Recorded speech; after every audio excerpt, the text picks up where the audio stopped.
January 6th, House investigators are requesting information from Ivanka Trump. The former president's daughter has not been issued a subpoena. However, the House Select Committee accuses Ivanka Trump of knowing about the alleged White House pressure campaign to stop then Vice President Pence from counting the electoral votes.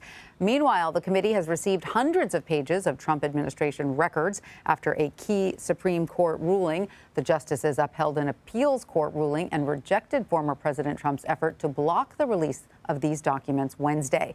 They reasoned a full accounting of the attack outweighs Mr. Trump's desire to keep internal White House communications secret. The Biden administration has supported the release of the documents. Joining us now for more on this is CBS News congressional correspondent Scott MacFarlane. Hi, Scott. Great to see you. So why is Ivanka Trump being asked to coordinate with the January 6th House committee and not being subpoenaed? Yeah, this is a voluntary interview, Tanya, so they haven't subpoenaed her nor tried to set up a deposition. They want her to come in on her own volition, and they made clear where their interest is. They believe Ivanka Trump listened to Donald Trump in the Oval Office the morning of January 6, 2021, as Donald Trump spoke to his Vice President Mike Pence about what was to happen later that day right here at the U.S. Capitol. They want to know what Ivanka Trump heard on her end of that conversation, what the committee believes was a pivotal conversation ahead of the U.S. Capitol attack.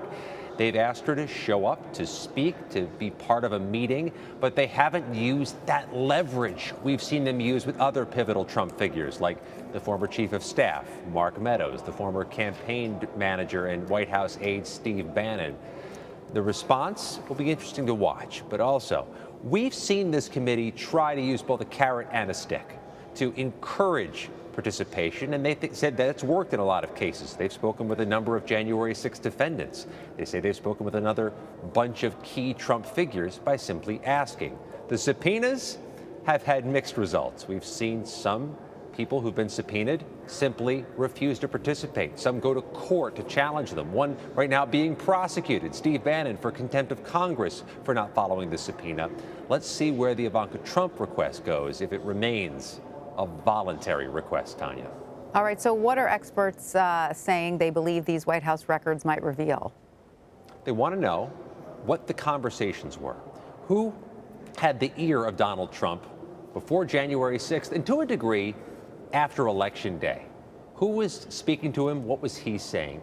It's quite clear this train is headed toward Donald Trump, and it's making a series of stops. There's a lot of mileposts. It stopped at Mark Meadows. It stopped at Steve Bannon. It's stopping today at Ivanka Trump. But they want information about what Donald Trump was saying and what people were saying to him. It was striking last week to see the subpoenas for his former legal advisors, Sidney Powell, Jenna Ellis, Rudy Giuliani. The committee said, you were in conversations with Donald Trump at a very important moment as there were challenges to the 2020 election. So all of this points toward Donald Trump. It's just a matter of how far they get down the tracks before they hit their deadline. Tanya, they know there's an egg timer running here. They've got to finish their work by summer, if not fall 2022, before potentially Democrats face midterm elections and possible loss of control of the U.S. House.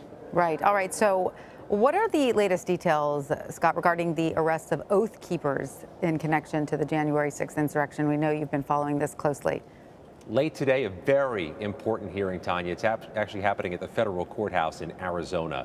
One of the accused seditious conspirators, a man by the name of Edward Vallejo, 61 years old, from Arizona, is going to argue for release from jail until trial in his very high-level U.S. Capitol breach case.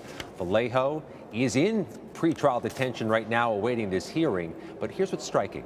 There's going to be an argument put forward by prosecutors as to why the courts should order Vallejo held. They're going to say that he was part of the planning of the so-called QRF, the Quick Reaction Force, the group of accused Oath Keepers who allegedly stocked and staged guns across the river from D.C. and Virginia in case there was a call for the Insurrection Act. What they argue today for Edward Vallejo could very much mirror what they argue Monday when the founder of the Oath Keepers, Stuart Rhodes, appears for his detention hearing. These are the highest level January 6 cases so far, Tanya, so everything that happens in them, especially detention hearings, are important worth monitoring.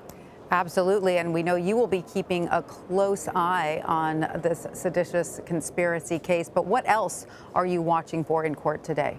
There are a number of high-level January 6 defendants in court today in what happens to be the one-year anniversary of President Biden's inauguration. A Texas man accused of carrying a gun on his person while amid the mob January 6th. He's pleaded not guilty, but appears to be one of the first defendants who's going to go to trial. So we'll watch that and see if a trial date can be firmed up any firmer than they are right now. And at this moment, trial dates are tenuous due to COVID and the courts. But also today, two defendants accused specifically of the assault on fallen Capitol Police Officer Brian Sicknick, who later died of natural causes. They're both back in court. And finally, Tanya, two former local Virginia police officers, one of whom was jailed because prosecutors say he bought 34 guns while on pretrial release, a violation of those release conditions. We'll see if he stays behind bars till trial. Scott MacFarlane on Capitol Hill, thank you so much.